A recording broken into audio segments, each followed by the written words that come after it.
voudrais néanmoins vous indiquer une notion de prudence. Je crois qu'il faudra conserver tout au long de l'élaboration que vous ferez de la politique concernant la stratégie de vaccination.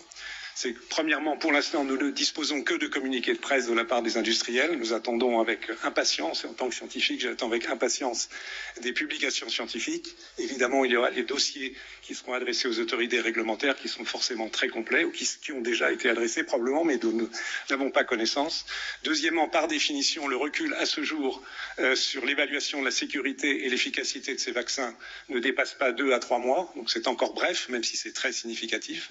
Troisièmement, les données ne sont pas encore complètes non plus pour savoir jusqu'à quel point ces vaccins sont efficaces chez les personnes les plus à risque, donc les personnes âgées et les personnes souffrant de maladies chroniques. Et enfin, dernier point qui est critique, mais dont la solution prendra du temps, c'est de savoir si le vaccin, d'une part, protège l'individu vacciné contre l'infection, et espérons-le contre l'infection grave, mais aussi protège contre la transmission, ce qui permettrait de briser la chaîne de transmission et plus rapidement arriver à voir la pandémie se résoudre. Et il faudra plusieurs mois probablement pour avoir ce dernier type d'information qui aussi forcément aura un impact sur les politiques de vaccination. Je vous assure, c'est un gag. C'est pas un gag. Si, c'est un gag. Mais non. C'est un gag. On va envoyer les gens se faire vacciner après ce que je viens d'entendre. Ah, franchement, c'est pas sérieux.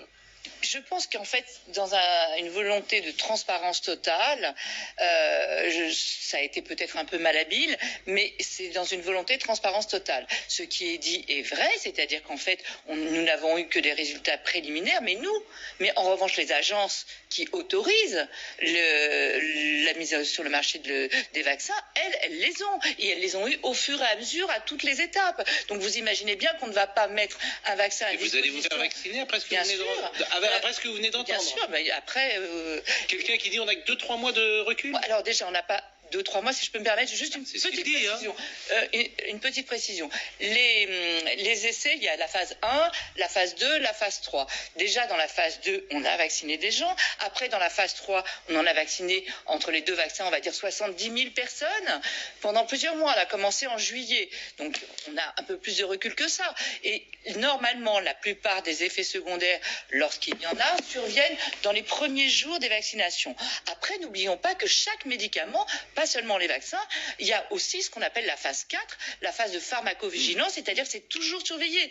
Vous imaginez bien qu'aucune institution sanitaire n'irait mettre sur le marché... Non, franchement, là, je récuse ça. Je récuse ça. Tout est possible.